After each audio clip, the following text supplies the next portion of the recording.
Let me tell you a story. Back in the summer of 2018, I decided to step out of my comfort zone and signed up for an educational conference in southern England, not too far away from where I used to live back then. And it was a big step for me because at that particular time I was creating a free e-zine, which is like an online magazine for English teachers. And I wanted to share my work with other inspiring English teachers from all over the world, but also meet like-minded educators. So when I arrived, I didn't know anybody, but my heart was brimming with joy and excitement. So the very first night, there was a big party for all the teachers who were taking part at the conference. And it was really lots of fun. And there were big groups from Greece, Romania, Spain, Belarus, Russia, a few English teachers from England, a couple of American teachers. So it was like a lovely, joyful community of educators. And the organizers wanted a representative of each group to go and just say a few words. And what was really interesting was that at that particular moment, I realized that something was happening inside my body. I didn't want to say that I was the only Bulgarian there. So a teacher from Italy turned to me and said, "Marussia, you can go and introduce yourself." To which I quickly said no. And I realized how fast my heart was beating. However, the universe had a different plan. So a teacher from Belarus called the organizer, Giovanni, there is an English teacher here from Bulgaria." And of course, everybody looked at me and it was like I just wanted to drown. I wanted that earth to open, for me to vanish. So anyway, I stood in front of the group and Giovanni was holding my hand because it was shaking uncontrollably. And I felt so nervous. I just didn't know what to say. It's like my English had vanished. That's how it felt. My heart was beating so fast. I was sweating. I was aware I was blushing, and it made me feel extremely uncomfortable. So anyway, that moment of what I thought back then was embarrassment finished quickly, and then we parted. But later on, when I went back into the room, my bedroom, I started chastising myself. And I felt so bad for my behavior.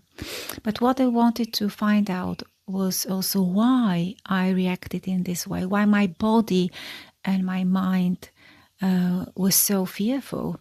Something that I hadn't experienced before. And I had been in many situations when I had to speak English. I'd been working in England at that time for quite a few years now. So speaking English wasn't something new for me.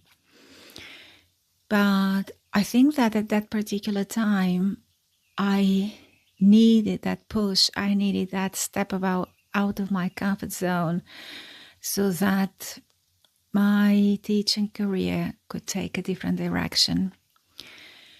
So that particular moment in the town of Street, in the beautiful private college, Milford College there,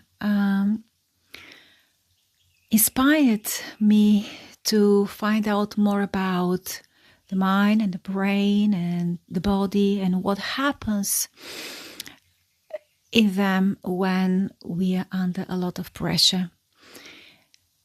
And prior to that moment, I had suffered from depression. So it was through the power of mindful breathing and various mindful activities that I was able to heal myself. And what this actually helped me find out is that I was more attuned to my students. I realized that most of my students were under so much pressure. They were suffering either from anxiety, panic attacks. They were struggling to focus. They would often complain that they would read a lesson and they would struggle to remember the content. And I knew that my mission was to help them. So I started learning and taking new courses. And for the last 8 years, I have been using mindfulness tools, self-development tools, NLP techniques, so that I can empower my students and teach them that they have a superpower. And that superpower is called awareness. Being able to pause throughout the day and ask themselves, how am I feeling right now? What am I thinking about right now?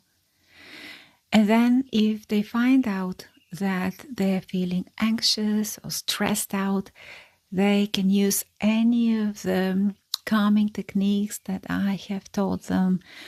Or perhaps if they realize that they're too much in their mind, they're again in overthinking mode, they're fearful, or perhaps their limiting beliefs are telling them once again they will never become the confident speaker, the confident presenter, then I could help them rewire their brain so that they, first of all, believe in themselves, start rewiring their brain for a new life, a life where they feel powerful, where they feel inspired, a life when they're creative and they know that their dreams are possible. And I'm extremely inspired, if I may say so. I've been extremely inspired by my students, the transformation that I have seen in them, because through the work that we have done together, I have seen them step into their full power, unleash their potential, really unleash their creativity as well, and chase their dreams, not their parents' dreams, not what society tells them is right for them, but believe in their dreams and follow their heart. Because when we are a little child, a little boy or girl, we all have our dreams. But then we go to school and somebody tells us that we are an idiot, we are not good enough, we're not clever enough.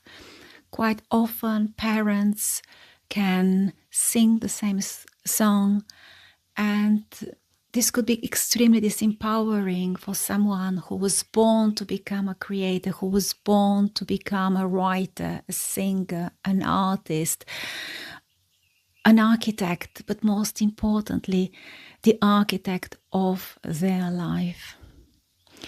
And learning English has opened so many doors for me.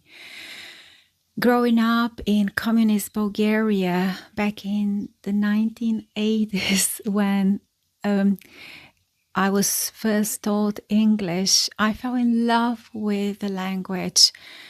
And I was so obsessed with learning new words. It makes me feel emotional now.